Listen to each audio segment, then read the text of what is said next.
Revolution India channel पर आप सबका हार्दिक स्वागत, अभिनंदन। हम मौजूद हैं हिमाचल प्रदेश की जो यूनिवर्सिटी की जो टीम है उनके वरिष्ठ coach doctor Gopal ji. Doctor Gopal ji, आपका हार्दिक स्वागत, अभिनंदन रिवॉल्यूशन इंडिया चैनल पर। Thank you very much. सबसे पहले मैं रिवॉल्यूशन इंडिया सप्ताह जयते आपका बहुत बहुत स्वागत करता हूँ, वेलकम करता हूँ। आप मेरे पास आएँ और जो इन्फॉर्मेशन आप हमसे हासिल करना चाहते हैं मैं पूरा सहयोग आपके साथ दूंगा। जैसा भी आपको जो भी आप पूछना चाहते हैं रिगार्डिंग कबड्डी, मैं आपका बहुत बहुत धन्यवाद करूँगा। धन्यवाद। मैं लोगों को बताना चाहता हूं, मैं बार बार सब लोगों से वायदा करता हूं कि किसी ना किसी ऐसी हस्ती से आप सब लोगों को रूबरू कराऊंगा। तो आज हम मौजूद हैं डॉक्टर गोपाल जी के सानिध्य में। ये सानिध्य वर्ड मैंने इसलिए कहा क्योंकि डॉक्टर गोपाल जी पीएचडी भी कबड्डी की फील्ड में ही है और साइकोलॉजी से भी पीएचडी हैं, ये और बड़ी बात है। तो हम कबड्डी को जानना चाहेंगे, कबड्डी कहाँ से शुरू हुई और वर्तमान स्थिति क्या है और भविष्य क्या है। डॉक्टर गोपाल जी, आप बताएं कृपया। देखिए, सबसे पहले तो मैं बताना चाहूँगा कि कबड्डी के डिफरेंट फॉर्म्स पहले हुआ करते थे। जी डॉक्टर साहब। इंडिपेंडेंस से पहले भी, जी। उसके बाद भी काफ़ी समय तक। लेकिन जैसे जैसे कबड्डी को एशियन गेम्स, कॉमनवेल्थ आदि नेशनल लेवल पे जब शुरू हुआ तो इसकी फॉर्म चेंज होते रही। जी डॉक्टर साहब। आज जो इंडिया में कबड्डी खेली जाती है मोस्टली जी। नेशनल स्टाइल कबड्डी के ऊपर ज़्यादा जोर है। जी डॉक्टर साहब। है तो सर्कल स्टाइल भी है, बीच कबड्डी भी है। जी। लेकिन जी। अगर हम स्टूडेंट्स को देखें कहाँ पे बेनिफिट मिलता है, किसको खेल के बेनिफिट मिलता है, वो केवल नेशनल स्टाइल कबड्डी है। जी डॉक्टर साहब। जिसके बतौर जी। अगर खिलाड़ी जो है मेडल लाते हैं नेशनल में तो उनको सर्विस का भी चांस मिलता है। स्टेट के अंदर कोटा जैसे फिक्स रहता है तभी होता है, अदरवाइज बाकी फॉर्म अगर आप खेलते हैं उसका कोई वैलिडिटी इतनी नहीं है। जी। और अगर आज की डेट की बात करें, जब से प्रो कबड्डी स्टार्ट हुआ, जी डॉक्टर साहब,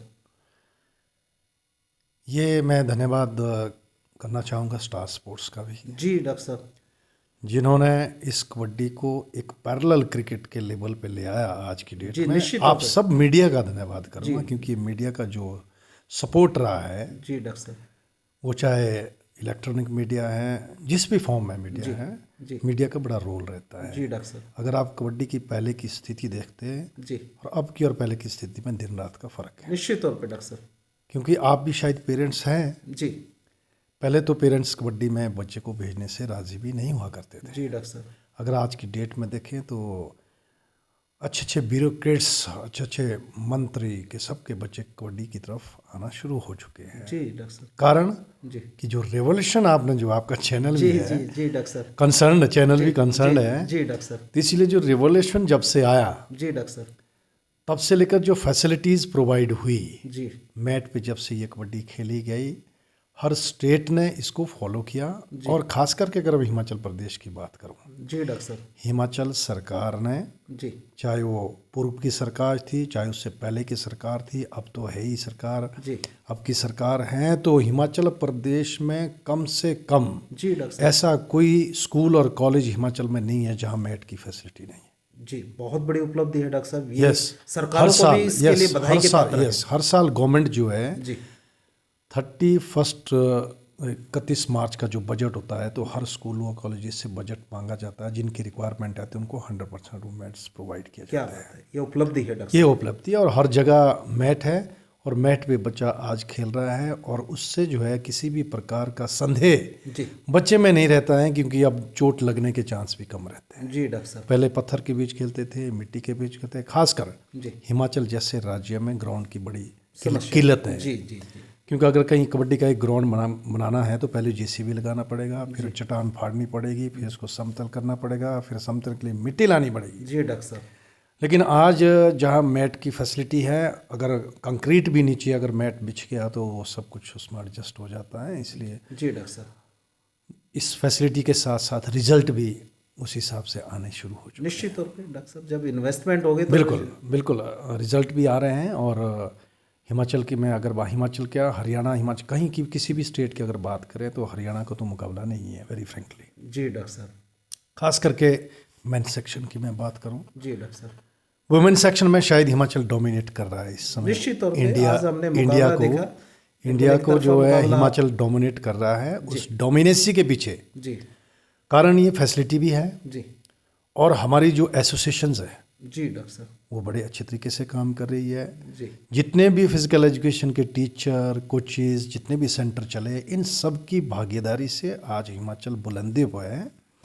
अगर मैं 2022 की बात करूं, जी डॉक्टर साहब परसों जो है 23 आने वाला है। जी 2022 में हमने जब स्टार्ट किया था 2022 का टूर्नामेंट, जी डॉक्टर साहब जो भी फॉर्म कबड्डी की वुमेन सेक्शन में थी हमने सारी की सारी जीती हो लास्ट ईयर। बहुत बहुत बधाई डॉक्टर चाहे वो फेडरेशन कप है, चाहे नेशनल गेम है, चाहे इंटरनेशनल है, ऑल इंडिया है, हमने सारी फॉर्म जीत के दिखाई। साहब। निश्चित तौर पर डॉक्टर साहब और उसका एक हमारे को रिजल्ट ये भी मिला, इंडिया का जो कैंप एशियन गेम्स आने वाली जो एशियन गेम्स है 2023 में जो होनी है, जी डॉक्टर साहब उसका जो कैंप वो लगा है उसमें हमारी 5 लड़कियां हिमाचल प्रदेश क्या से बात हैं। है। ढेरों बधाई। तो इसलिए जो है ये सारा का सारा जो है श्रेय जो है ये सबको जाता है, जो जो लोग इसमें काम कर रहे हैं और जो जो इंस्टीट्यूशन ऑल्सो जी जी एजुकेशनल इंस्टीट्यूट जहाँ बच्चे पढ़ रहे हैं, बच्चों को टाइम दिया जा रहा है, उनको फैसिलिटीज़ प्रोवाइड कर दी जा रही है। जहाँ तक इस इवेंट की बात है, ये यूनिवर्सिटी का इवेंट है। हमारी हिमाचल प्रदेश यूनिवर्सिटी छोटी सी यूनिवर्सिटी है लेकिन ए ग्रेड यूनिवर्सिटी है। जी अच्छे फैसिलिटीज़ हम खिलाड़ियों को देते हैं जी और उसी की वजह से ये रिजल्ट्स भी है। अच्छे ऑफिशियल्स लगाए जाते हैं जब भी कभी कंपटीशन होता है। अच्छे सिलेक्टर का एक बड़ा रोल रहता है। जी जी बहुत अगर आप important फेयर आपने point- अगर आप फेयर सिलेक्शन करते हैं तो आपका बच्चा ज़रूर आपकी टीम रिजल्ट देंगी। जी अगर फेयर सिलेक्शन नहीं है तो कहीं ना कहीं किसी ना किसी के नेगेटिव थॉट्स भी ज़रूर माइंड में आते हैं कि नहीं भाई, फिर जो है ऊपर वाला भी आपका साथ नहीं देता है। जी इसलिए अगर आप क्लियर हार्टेड जी बगैर किसी पार्शलिटी के सिलेक्शन करते हैं तो वो एक बहुत बड़ा पहलू है जी खिलाड़ियों के लिए। जी जी डॉक्टर साहब आपने बहुत विस्तार से इस विषय को समझाया हमारे को। मैं जानना चाहूँगा आपका स्वयं का जो यात्रा है कबड्डी की यात्रा, वो दर्शक जान पाएँ। डॉक्टर गोपाल जी की कबड्डी की यात्रा शुरुआत से लेके अंत पायदान तक कैसी यात्रा रही? देखिए, लाइफ में कभी भी चेंज आ सकता है। क्या बात है मैं आपको दर्शक, बता रहा देखिए बहुत बड़ी बात डॉक्टर साहब कह रहे हैं। निराश होने की ज़रूरत नहीं, लाइफ में कभी भी चेंज आ सकता है। यस, लाइफ में कभी भी चेंज। मैंने कभी नहीं सोचा था कि मैं भी कबड्डी खेलूँगा। मैं जिस स्कूल में पढ़ता था वहाँ पे स्पोर्ट्स का बहुत बढ़िया क्रेज़ था, अच्छे खिलाड़ी थे। मेरे जितने भी क्लासमेट्स थे स्कूली नेशनल खेलते थे, स्टेट खेलते थे, लेकिन मैं नहीं खेलता था। जी I was good in study. Yes yes मैं बहुत पढ़ाई में बेहतर था, जी तो मुझे आइडिया नहीं था कि मैं कबड्डी भी खेलूँगा। When I pass out from the 10th class जी डॉक्टर साहब इन 1805 जी I went to government college Solan.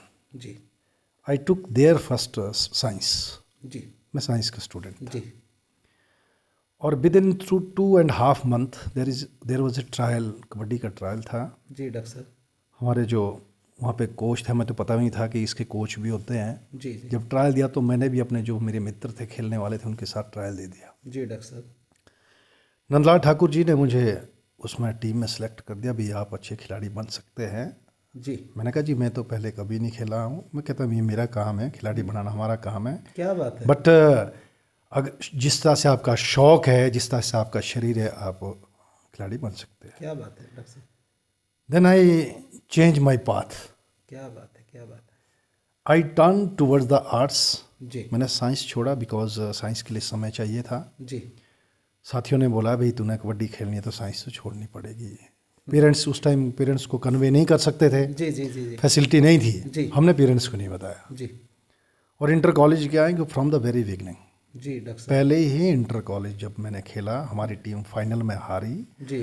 और मैं इंटरयूनिवर्सिटी के लिए सिलेक्ट हो गया। टीम हारने के बावजूद आप इंटरयूनिवर्सिटी में सिलेक्ट हो गया। इंटरयूनिवर्सिटी के लिए ही नहीं सिलेक्ट हुआ, जी डॉक्टर साहब हिमाचल में पहली बार स्पोर्ट्स अथॉरिटी ऑफ इंडिया ने कबड्डी का सेंटर दिया था। जी। उस सेंटर के लिए भी मेरे को सिलेक्ट किया गया। क्या बात है। वो तो नंदलाल जी को हाँ। हृदय से धन्यवाद, बिल्कुल, उन्होंने बिल्कुल। पारखी थे वो यस चीज़। यस। और मुझे नहीं लगता है कि अगर मैं आपको बताऊं कि उस समय मेरा जो शरीर था, I was just 4 feet 11 inch, 5 भी नहीं था मैं। जी जी जी जी उसके बाद मेरी मेहनत, मुझे तो लगा भी नहीं कि मैंने मेहनत भी की, लेकिन मैं वाकई इतना लीन हो गया। जी मैं कबड्डी के 100 देखता था जी। क्या बात है। हमारे जो पुराने खिलाड़ी थे सेक्रेटरीट के, हिमाचल के जो खिलाड़ी थे, उनके जब टूर्नामेंट हम देखते थे, जी, जब मैं इस लाइन में गया तो मैं स्वप्न देखता था। क्या बात है। वो स्वप्न ना मेरे को आज इस मुकाम तक पहुंचाया है। मैं आगे बच्चों को भी यही कहता हूँ, जी डॉक्टर अगर साहब, कोई भी काम, बीच में मैं इंटरप्ट करना चाहूँगा। स्वप्न लोग जानना चाहते हैं, वो स्वप्न जागते हुए देखे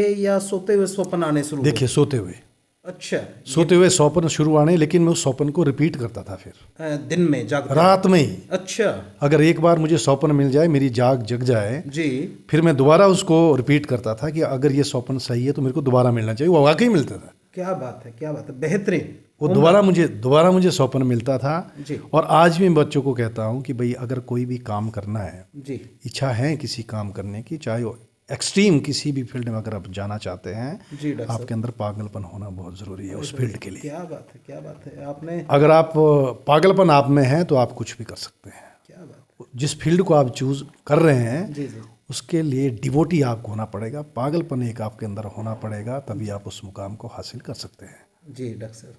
और उसके बाद का जो मेरा लगातार 3 साल में कॉलेज में रहा, लगातार 3 साल इंटरयूनिवर्सिटी खेली, 3 साल सीनियर नेशनल खेले। क्या बात है। Then I pass out from the BA जी एंड पढ़ाई के साथ साथ मैं बहुत अच्छा था। इकोनॉमिक्स का मैं कॉलेज में टॉपर रहता था, मेरा जो कॉम्बिनेशन था। जी जी उसके बाद मैं पंजाब यूनिवर्सिटी पटियाला गया जी, वहाँ पे जी BPEd करने के लिए। जी जी जी वहाँ भी मुझे टीम में मौका मिला खेलने के लिए। जी डॉक्टर, टीम में ही नहीं, फिर पंजाब यूनिवर्सिटी की टीम से मौका मिला। क्या बात है, क्या बात है। और फर्स्ट टाइम हिस्ट्री में मेरे अगवा हमने ऑल इंडिया यूनिवर्सिटी में सिल्वर मेडल हासिल किया था। ये इवेंट फैज़ाबाद में हुआ जी था। जी जी और उसके बाद मैं 1991 में NIS करने चला गया। जी मैंने 91 में NIS किया। उसके बाद मैं वापस आया जी और मेरे एक नेटिव प्लेस में कॉलेज खुला था, ST कॉलेज। जी जी उस कॉलेज में फ़िज़िकल एजुकेशन टीचर की आवश्यकता थी, तो क्वालिफ़िकेशन के हिसाब से तो मैं एलिजिबल नहीं था, लेकिन इंटरव्यू में कैंडिडेट कोई नहीं था। जी जी इसलिए मुझे वहाँ पे रखा गया इस कंडीशन के पे कि विद इन 1 ईयर आप जो अपनी क्वालिफिकेशन इम्प्रूव करो, जी तो आपको हम जो है यहाँ पे पोस्ट पे, इसी पोस्ट पे रख लेंगे। जी डॉक्टर साहब। फिर मैंने MA किया जी फिज़िकल एजुकेशन में। जी उसके बाद MA करने के बाद मैं उस कॉलेज में रहा 91 to 96 जी ऑनवर्ड्स, 90 अप टू 96 जी I give the best service in that institution. जी वो यादगार पल है मेरे लाइफ के। क्या बात है। और उसके बाद मैंने कॉलेज कैडर का जो मेन टेस्ट होता है उसको क्लियर किया। जी और डॉक्टर 97 में जो है मैं कॉलेज कैडर में आया। साहब। जी और 97 में जैसे मैं कॉलेज कैडर में आया, लेकिन हिमाचल प्रदेश यूनिवर्सिटी ने मुझे 94 में ये काम दे दिया था जी कि यूनिवर्सिटी में जो कोच थे वो प्रोफेसर बन गए थे, जी वो टीचिंग में चले गए थे, तो वहाँ पे कोच कबड्डी का नहीं था। जी तो मैं एक सिंगल आदमी था जो NIS भी था। जी तो सिलेक्शन का है, चाहे आपका एज ए ऑब्जर्वर है, जी जी टीम को कोचिंग करना है, तो हमने 94 से ही स्टार्ट किया था। फर्स्ट टाइम मेरे पास हिमाचल प्रदेश मैन की टीम 94 में मुझे मिली। जी और मैं पटियाला का स्टूडेंट था, जी जी और पटियाला में ही नॉर्थ जोन था। जी वो बड़ा लाइफ में मेरा टर्निंग पॉइंट था। जी बड़ा मैं क्रेज़ भी था जी भी। पंजाबी यूनिवर्सिटी से जहाँ से मैं पढ़ के आया हूँ वहीं पे इंटरयूनिवर्सिटी भी है, और मैं हिमाचल का कोच बन के जा रहा हूँ, जी तो मुझे तो कुछ करना है। जी जी जी तो हमारे डायरेक्टर साहब से मेरी बात हुई कि मैंने कहा सर ये कैंप जो है पटियाला में ही लगाया जाए, वेन्यू पे जी ज़्यादा अच्छा रहेगा, क्योंकि वेदर सूट नहीं करता है। शिमला में ठंडे, वहाँ गर्मी है। जी जी अगर हम कैंप वहाँ, तो उन्होंने कहा कि देखिए अपने रिस्क पे अगर आप कैंप लगाना चाहते हैं आप लगा सकते हैं। जी फिर मैं जी वहाँ पे कैंप लगाया, और भगवान की कृपा से वो भी एक हिस्ट्री थी कि 1994 हिमाचल की टीम ने पहली बार क्वालिफाई किया ऑल इंडिया के लिए मैन सेक्शन में। क्या बात, बहुत बड़ी बात। हाँ, और गुरु घासीदास यूनिवर्सिटी में ऑल इंडिया हुआ था। जी जी जी मैं उस टाइम से ही जो है हिमाचल की बॉयज़ और गर्ल्स की टीम के साथ जुड़ा हूँ। आज तक मैं ये काम कर रहा हूँ। जी जी और 97 में जैसे कॉलेज कैडर में गया, तो उसके बाद लगातार मैं आज तक जुड़ा हूँ। और इन बिटवीन जी जब मैं कॉलेज में लगा तो हमने फिर पढ़ाई स्टार्ट कर दी। जी डॉक्टर साहब। फिर मैंने कुरुक्षेत्र यूनिवर्सिटी चले गया, जी। स्टडी लीव चले गया। जी हिमाचल से होती हुई यात्रा पंजाब, पंजाब से हरियाणा। हरियाणा मैंने MPhil किया जी कुरुक्षेत्र यूनिवर्सिटी जी से। जी कुरुक्षेत्र यूनिवर्सिटी से MPhil किया, फिर लगातार अपना नौकरी भी करते रहे, कोचिंग भी करते रहे, और then I done my PhD from Himachal Pradesh university. वापस फिर हिमाचल प्रदेश यूनिवर्सिटी में गए। जी वहाँ पे मैंने 2009 में, ज़्यादा लंबा सफ़र नहीं है, 2009 में मेरी रजिस्ट्रेशन हुई जी। और जब मेरी रजिस्ट्रेशन हुई मेरे गाइड ने मुझे जो टॉपिक दिया और हमने जो टॉपिक डिसाइड किया, मुझे जो मिला जी। वो ऑल इंडिया इंटरयूनिवर्सिटी मेन, जी। ऑल इंडिया जो चैम्पियनशिप होती है, ऑल इंडिया में जैसे आपको मालूम है 16 टीमें आती है, जी। तो 96 सैंपल जी। खिलाड़ियों के ऊपर मैंने काम किया जो इंडिया के टॉप के 96 प्लेयर्स थे। जी। जी, बहुत बड़ी बात है। हाँ, ये अजमेर में मैंने डेटा कलेक्ट किया था और उसके बाद मैंने पीएचडी की। पीएचडी में साइकोलॉजी के वेरिएबल्स, 4 वेरिएबल के ऊपर काम किया, जी। जी। जो कि बहुत ज़रूरी है। स्पोर्ट्स विदाउट साइकोलॉजी इज़ नील। नील, क्या बात है, बहुत इंपॉर्टेंट आपने पॉइंट दिया है। इसलिए अगर आप एक कोच की हैसियत से बात करूं तो विदाउट साइंस जी। भी स्पोर्ट्स नहीं है। जी, निश्चित तौर पर। यस, बिकॉज जितने भी स्किल्स हैं, जी। जितने भी फिटनेस के जितने भी कंपोनेंट्स हैं, जी। जी। जी। अगर उन कंपोनेंट को बायोमैकेनिकली आप ढंग से इस्तेमाल नहीं करते हैं तो उसका कोई फ़ायदा नहीं है। निश्चित तौर पर। वो आपको देखना पड़ेगा। न्यूटन्स के सारे लॉ इम्प्लीमेंट होते हैं स्पोर्ट्स में। क्या बात है। और उस हिसाब से अगर आप ट्रेनिंग देते हैं बच्चों को, निश्चय मैं एक चैलेंज के साथ कहता हूँ कि बच्चा कहीं भी पीछे नहीं रह सकता है। जी। आजकल फिट रहने के लिए तो बहुत सारे साधन हैं। जी। हर आदमी को फिट रहना चाहिए, जी। क्योंकि देश तभी अच्छा है अगर उसमें स्वस्थ पॉपुलेशन स्वस्थ है। जी। जी। तो कारण बहुत सारे रह सकते हैं, आप कहीं भी फिट रह सकते हैं, लेकिन अगर आप किसी स्पोर्ट्स को आप एक अडॉप्ट कर लेते, उससे ज़्यादा सोने में सुहागा जी। जी। मैं कह सकता हूँ। जी। और उसके बाद अभी रिसेंटली 2017 में हमारी कबड्डी एसोसिएशन, मैं हिमाचल प्रदेश कबड्डी एसोसिएशन में आया जी। मुझे एसोसिएशन में काम करने का आज तक लगातार मैं 2017 से जुड़ा हूँ। जी। जी। उससे पहले देखिए मैं ना जुड़ा था ना मुझे पता था। जी। बहुत सारे मेरे मित्र हैं, मेरे टीचर्स हैं, मेरे सहपाठी है। तो भाई आप एसोसिएशन, हाँ दायित्व पर निर्माण कर रहे हैं। भाई आप एसोसिएशन में आए जी। आपकी ज़रूरत एसोसिएशन भी है, मैं भी है। मैं एक टेक्निकल चेयरमैन के रूप में काम कर रहा हूँ हिमाचल प्रदेश बहुत इम्पोर्टेंट स्टेट कबड्डी एसोसिएशन के बहुत अंदर। इम्पोर्टेंट पद दिया गया है आपको। हाँ, टेक्निकल का मतलब ये है कि भाई आपके पास टेक्निकली सारी चीज़ें मैनेज करना। जी। कहीं भी अगर कंपटीशन हो रहा हो वहाँ आपके ऑफिशियल्स जी। उस टूर्नामेंट को कंडक्ट करना, as a director of competition के तौर पे काम करना, how to manage the competition. जी डॉक्टर साहब। तो वो एक्सपीरियंस मेरे को ऐसे पहले भी मिल गया था। जी। क्योंकि जब भी हम इंटर कॉलेजेस करवाते हैं तो वहाँ पे भी मैं जब एज ए ऑब्जर्वर के रूप में जाता था तो हम सारी चीज़ें हम ऑब्जर्व करते थे। यूनिवर्सिटी ने एक हमें ऐसा दायित्व दिया होता है ऑब्जर्वर का। जी। जी। भी आप केवल ऑफिशियल को ऑब्जर्व नहीं करें, ग्राउंड को ऑब्जर्व ना करें, आप सारे खिलाड़ियों को भी ऑब्जर्व करें, उनकी व्यवस्था को भी ऑब्जर्व करें। जी। जो होस्ट कर रहा है वो किस तरह की व्यवस्था प्रोवाइड करा रहा है, प्लेयर के लिए भी, कोचेज़ के लिए भी। बहुत इम्पोर्टेंट पॉइंट हाँ, वो सारी चीज़ें जो है देखना बहुत ज़रूरी है। मान लीजिए जैसे यहाँ पे कोई ये कंपटीशन चल रहा है, जी डॉक्टर साहब, डायरेक्टर तो डायरेक्टर ही है, वो तो मॉनिटरिंग कर रहे हैं, लेकिन इनके ऊपर भी कंपटीशन डायरेक्टर एक और होता है जी, जो मेरे ख्याल एक ऑफिशियल में से होना चाहिए। मुझे नहीं पता यहाँ पे कौन है कौन नहीं है। जी जी। तो उसका दायित्व रहता है कि वो हर चीज़ को मैनेज करे। कहाँ पे हमारे ऑफिशियल गलती कर रहे हैं, कहाँ पे खिलाड़ी गलती कर रहा है, जी जी, और खिलाड़ी कैसे बिहेव कर रहा है, कोचेज कैसे बिहेव कर रहे हैं, वो सारी चीज़ें ऑब्जर्व करना बहुत ज़रूरी है। अगर कहीं ऐसा लगता है तो शाम को ऑफिशियल की अपनी मीटिंग, वो सारी चीज़ें उसमें रिव्यू करना बहुत ज़रूरी है। इसीलिए जो है एक स्मूथली अच्छे तरीके से कंपटीशन निभ जाता है। जी जी। और इससे पहले कि जो 3 साल से हम लगातार ऑल इंडिया चैंपियन है जी डॉक्टर साहब, इसी इवेंट वुमेन और मैन दोनों में। नहीं वुमेन की मैं बात कर रहा हूँ। मैन की हमारी बहुत अच्छी टीम थी। इस बार क्वार्टर फाइनल हार गई थी। जी जी, यहीं रोहतक में था जी।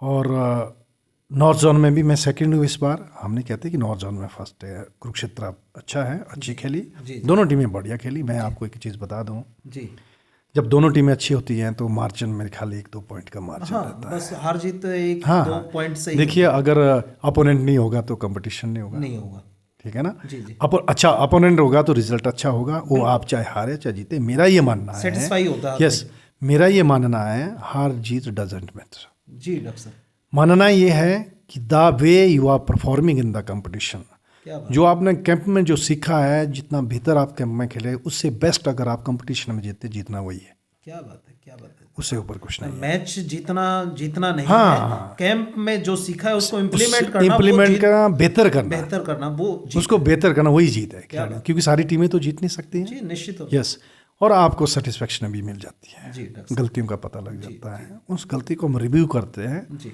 हम ऐसी गलती को दोबारा नहीं करेंगे। हो सकता है कोई दोनों अपने प्लान तो करते हैं। जी जी, जितना ज़्यादा आप कंपटीशन करेंगे उतनी ज़्यादा एक्सपीरियंस भी आपको मिलेगा, निश्चित। तभी जा करके आप आने वाले स्टेज में बहुत बड़ा कंपटीशन भी करा सकते हैं। जी जी, तो मैं तो ये चाहूँगा कि आने वाले समय में ये यूनिवर्सिटी फले फूलें, जी और स्पोर्ट्स में ही नहीं, एकेडमिक में बहुत ऊपर जाएं। जी जी, जिस नज़रिए से इस यूनिवर्सिटी को यहाँ पे खोला गया है, उसको उस मुकाम तक पहुँचे, जी। और मेरा ऐसा मानना है। डॉक्टर साहब, तो वर्तमान में जो आपकी टीम है हिमाचल प्रदेश की, उसमें कुछ एशियाई चैंपियनशिप में क्वालिफाई स्टूडेंट भी आपके पास हैं, बच्चे हैं जो वास्तव में अच्छा कर रहे हैं कबड्डी में?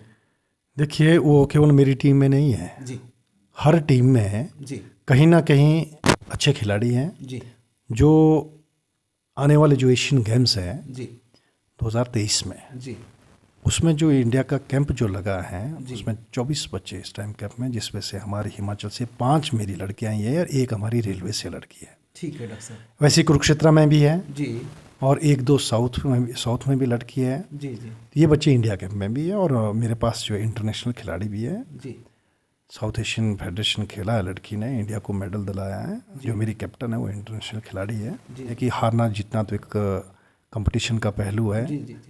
क्या होता है क्या नहीं होता ये तो समय बताएगा। डॉक्टर साहब, एक अंतिम प्रश्न, कबड्डी ओलंपिक में क्वालिफाई क्यों नहीं हो पाता? कबड्डी क्यों नहीं इन्वॉल्व किया जाता कि ओलंपिक के लिए भी अप्लाई कर पाए इंडिया और उसको एक्सेप्ट कर लिया जाए ऑल ओवर वर्ल्ड? उसके बारे में आप अपने विशेषज्ञता से बताएं कि क्या हो सकता है? सबसे पहले कुछ एक क्राइटेरिया, जैसे किसी भी कंपटीशन को, अगर आप किसी कंपटीशन में जा रहे हैं जी, उसके कुछ क्राइटेरिया रहते हैं। जी बहुत सारी कंट्रीज़ कबड्डी नहीं खेलती हैं, जी, कम कंट्रीज़ खेलती हैं। जी जी, और एशिया की जितनी की भी कंट्रीज़ है, मैक्सिमम एशिया में इस गेम को खेला जाता है। जी अदर जितनी कंट्रीज़ है उसमें अभी तक ये कबड्डी का ज़्यादा प्रचलन नहीं है। जी। तो मिनिमम जब तक काफ़ी कंट्रीज़ इसमें, वो मिनिमम की कंडीशन क्या है? कंडीशन नहीं, ऐसा भी कुछ नहीं है, कंडीशन नहीं है, लेकिन 50 countries। लेकिन आने वाले जो ओलंपिक गेम्स है उसके लिए पूरा जोर लगाया है। जी, जी। हो सकता है उसमें ये कबड्डी को चांस मिले। जी तो जैसे जैसे ये कबड्डी, आपने देखा होगा, अगर पीछे वर्ल्ड कप भी देखा होगा, केन्या भी इस टाइम बहुत अच्छा है, श्रीलंका तो पहले से अच्छा है, पाकिस्तान अच्छा है। जी, तो इसलिए जैसे जैसे ये बढ़ता जाएगा, जिस तरह से मैंने आपको बताया कि एक जो प्रो कबड्डी ने जो हलचल जो कबड्डी में मचाई है, वो हलचल पूरे विश्व में आ जाए, विश्व में आ जाए। तो इसी तरह से जो है लोग इसको देख रहे हैं और प्रैक्टिस कर भी रहे हैं। बहुत सारे हमारे जो कोचेज़ है वो अदर कंट्रीज़ में कोचिंग देने के लिए जा रहे हैं जी, और वहाँ पे पहले कोचिंग देनी पड़ेगी। जी जी, फैमिलियर करना पड़ेगा। इस गेम को फैमिलियर करने के लिए हमारे कोचेज़ अब्रॉड जा रहे हैं, वहाँ ट्रेनिंग दे रहे हैं, तब जा करके वो टीमें जो है इसमें इंक्लूड होगी। जब तक ये तो नहीं हो सकता कि 6-8 टीमें जा करके ओलंपिक में पार्टिसिपेट करें, ये तो कोई जस्टिफिकेशन में नहीं है। इसलिए मैक्सिमम जब हमारी कंट्रीज़ इसको अडॉप्ट करती है इस गेम को, तो ओलंपिक में भी अवश्य इसको मौका मिलेगा। जी, धन्यवाद डॉक्टर साहब, आपने अपना बहुत कीमती समय हमें उपलब्ध कराया और आपसे कबड्डी के बारे में बारीकी से बहुत से ऐसे पॉइंट जो दर्शकों को और हमारे लिए भी बहुत जानना ज़रूरी था। आपका बहुत बहुत धन्यवाद। और मैं दर्शकों को एक विचार के साथ छोड़े चलता हूं। निश्चित तौर पर जब हमारे इस प्रकार के कोचेज़ विदेशों में जाकर इस कबड्डी के प्रचार प्रसार के लिए प्रयासरत हैं, ट्रेनिंग दे रहे हैं, इसको फैमिलियर कर रहे हैं, तो वो एशिया की हदों को पार करके विश्व के भूमंडल पर छाने का प्रयास करेगा। और जब कबड्डी खेल विश्व भर में खेला जाएगा तो निश्चित तौर पर ओलंपिक में इस खेल को मान्यता मिलेगी। और जब ओलंपिक में मान्यता मिलेगी तो निश्चित तौर पर भारत वहाँ अपने परचम को लहराएगा। इसी विचार के साथ, इसी सोच के साथ आपको छोड़े चलते हैं। धन्यवाद। जय हिंद, जय भारत।